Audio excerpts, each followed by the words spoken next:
Buen día compañeros, compañeras y profesor. El día de hoy les presentaremos la cápsula 9 sobre epidemiología molecular. ¿Qué es la epidemiología molecular? Es una nueva disciplina que permite la integración de la información sobre la variabilidad genética de patógenos infecciosos, con su difusión en la población y subgrupos de la misma, incluyendo, por ejemplo, las mutaciones de resistencia a antibióticos y antivirales. El término epidemiología molecular fue acuñado por Edwin Kilburn en 1973, en un artículo titulado La epidemiología molecular de la influenza. El término se formalizó con el primer libro sobre el tema, llamado Epidemiología molecular, principios y práctica, escrito por Scholt y Pereira. En este libro se habla acerca del impacto de los avances en investigación molecular que han dado origen a la medición y uso de los biomarcadores como una herramienta fundamental para vincular la biología molecular con la investigación y las estrategias epidemiológicas. Estrategia para el enfrentamiento de un brote. Para el enfrentamiento de un brote, lo primero a realizar es la definición de caso, a partir del estudio de diagnósticos que comiencen a reportar la presencia de ciertos signos clínicos en común. Estos casos presentan los mismos síntomas o síntomas muy similares que coinciden en un espacio de tiempo y presentan un vínculo geográfico. Al cumplirse estos tres factores, se puede deducir que el problema está siendo provocado por un factor en común, permitiendo hacer un seguimiento tanto a animales como a personas. El segundo paso es el diagnóstico y caracterización epidemiológica. Esto se hace a través de tres tipos de investigaciones simultáneas que se llevan a cabo para identificar la fuente de infección que está provocando la enfermedad. Investigación epidemiológica, la que principalmente se aboca a determinar cuáles son los factores de riesgo relacionados a los individuos afectados. Investigación ambiental, se encarga de determinar qué agentes podrían haber sido los reservorios de esta infección, incluyendo reservorios animales y no animales, por ejemplo, recursos de agua. Estos dos trabajos entregan muestras a la investigación de laboratorio, la cual se encarga de identificar cuál es la causa para el agente etiológico que está provocando esta enfermedad. Aquí es donde las herramientas moleculares aportan a la investigación. Si estas tres actividades se han realizado de manera óptima, habitualmente se logra establecer la fuente de infección, siendo así capaces de tomar medidas adecuadas para prevenir y controlar la enfermedad. Biomarcadores.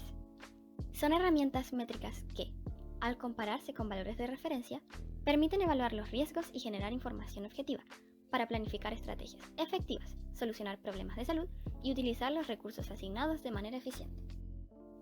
Estos se subdividen en tres tipos de exposición. Tienen relación con las moléculas y células de respuesta del sistema inmune para evaluar la exposición al agente etiológico en el que tenemos interés. De enfermedad. Estudio de moléculas asociadas al curso de una enfermedad para conocer su desarrollo y qué produce en el organismo afectado. De susceptibilidad. Estudia la presencia, ausencia o polimorfismo de genes de los individuos que determinan su nivel de susceptibilidad ante una enfermedad. Pueden ser de resistencia o predisposición. Ventajas. La utilización de biomarcadores en epidemiología puede mejorar la estimación de las relaciones causa-efecto y mejorar la identificación de mecanismos etiológicos. Desventajas. Limitaciones en algunas enfermedades, dado que se está observando que un solo biomarcador es prácticamente imposible de utilizar para diagnosticar algunas patologías, por lo que suele utilizarse un grupo de ellos capaces de dar información lo suficientemente potente como para contribuir al diagnóstico.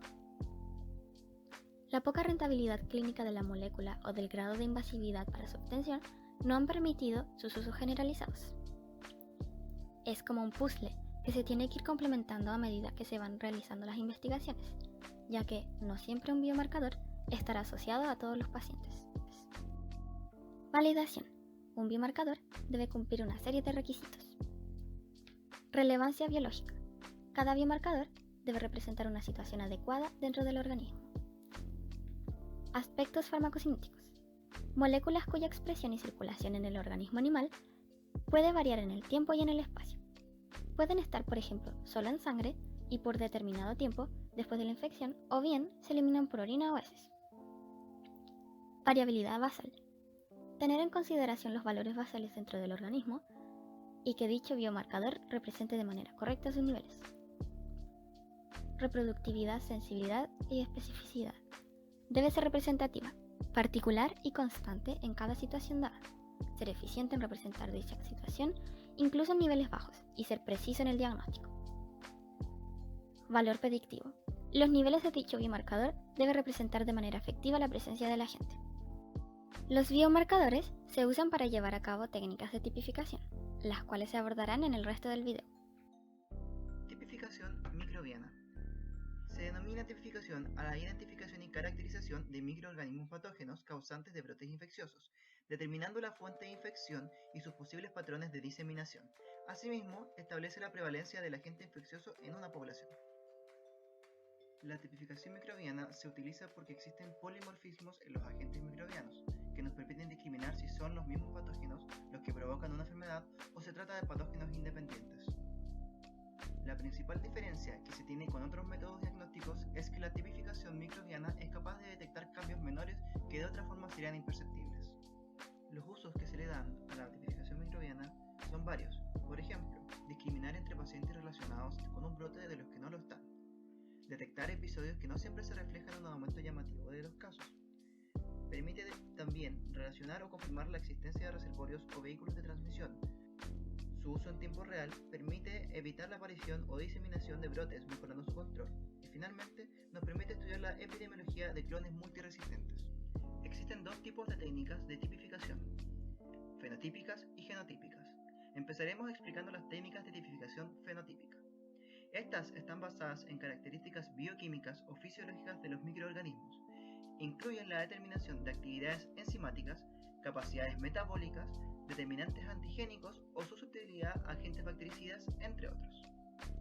Uno de los usos más importantes que se le da son el análisis de perfiles de resistencia microbiana, los cuales pueden ser muy útiles en diversas situaciones, como sucede por ejemplo cuando un laboratorio de microbiología detecta un nuevo fenotipo de resistencia, diferente del habitual, y que incrementa su aparición.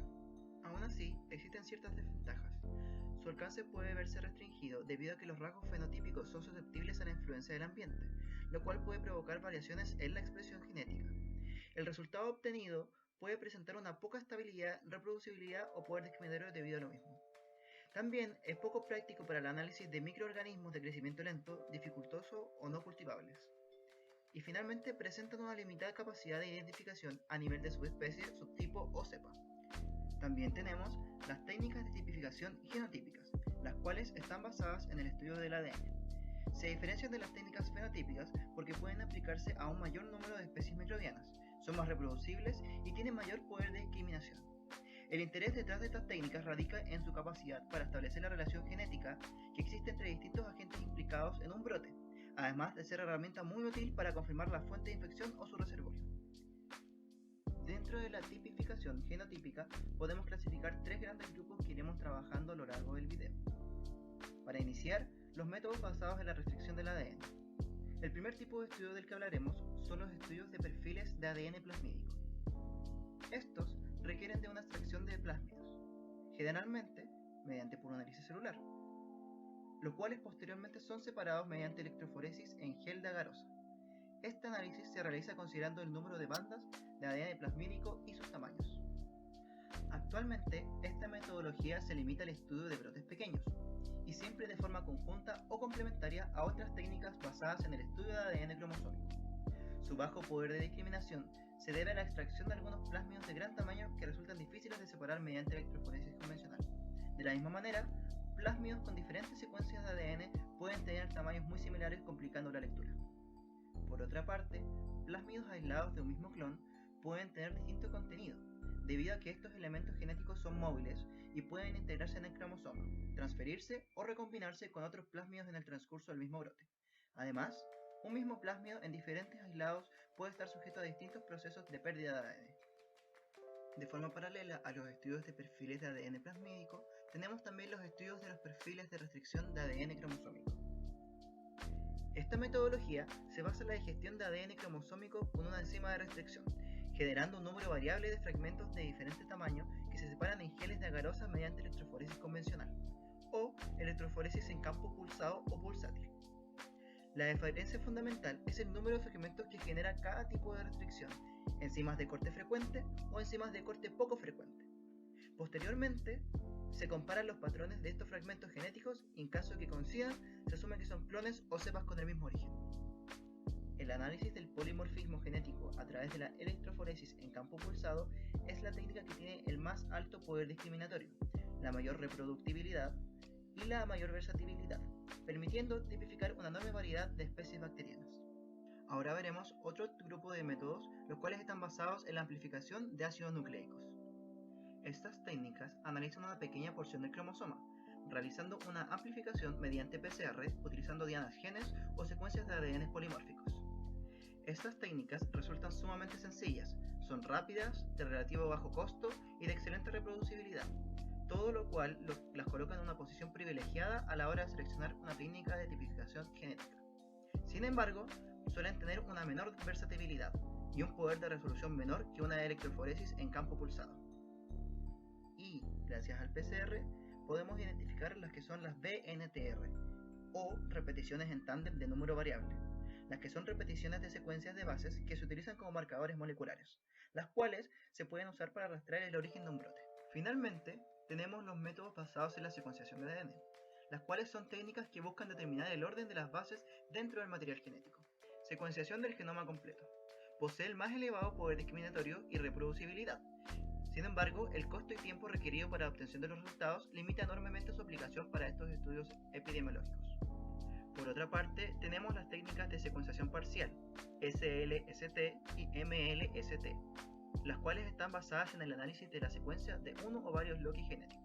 SLST determina la variabilidad de los genes de virulencia, de patogenicidad o de aquellos que confieren resistencia a drogas. En paralelo, MSLT permite comparar regiones polimórficas de genes cuyos productos se encuentran involucrados en funciones esenciales del microorganismo. Ventajas y desventajas. Por el lado positivo, podemos decir que los resultados son objetivables. Se pueden almacenar en formato electrónico y se pueden intercambiar entre laboratorios muy distantes geográficamente, lo que permite poder comparar perfiles o secuencias tipo entre aislados de distintos países o continentes. Como desventaja, tenemos un alto costo inicial y una complejidad en los resultados. Al trabajar con técnicas de tipificación, tenemos que tener en cuenta criterios de evaluación, dos en particular, criterios de rendimiento y criterios de conveniencia. Por la parte del rendimiento, tenemos que tener en consideración con la tipiabilidad, la reproducibilidad y el poder de discriminación, siendo este el más importante. El poder de discriminación lo podemos definir como la capacidad de un sistema de diferenciar agentes biológicos de dos orígenes distintos. Por la parte de la conveniencia, tenemos que considerar la flexibilidad, la rapidez, la accesibilidad y la complejidad del procedimiento. Finalmente, los usos de la tipificación genotípica. Principalmente, identificar las fuentes primarias, al extraer diversas muestras de distintos individuos para analizar y caracterizar cada una de ellas hasta llegar a determinarla. También, monitorear la dispersión de los clones, cepas que son más necesarias y vigilar debido a que poseen una mayor virulencia. Y así, evaluar estrategias de prevención y control. Esto se explica, por ejemplo, cuando queremos introducir una vacuna. Necesitamos verificar que el antígeno contra el cual va a generar respuesta inmune esté presente en los patógenos que están circulando. Y finalmente, la detección y monitoreo de infecciones emergentes o reemergentes. Debido a que cuando aparece un brote nuevo, lo que se hace es tomar una muestra de un paciente, secuenciarlo y de esta manera obtener rápidamente la identidad del agente etiológico. Finalmente, siempre se debe recordar que hay que considerar que al investigar brotes siempre hay que tener en cuenta las características epidemiológicas y relacionarlas con los resultados obtenidos en las pruebas. Solo en base a eso se puede obtener conclusiones acertadas sobre cómo se está comportando el patógeno y qué medidas de prevención y control se deben tomar. Muchas gracias.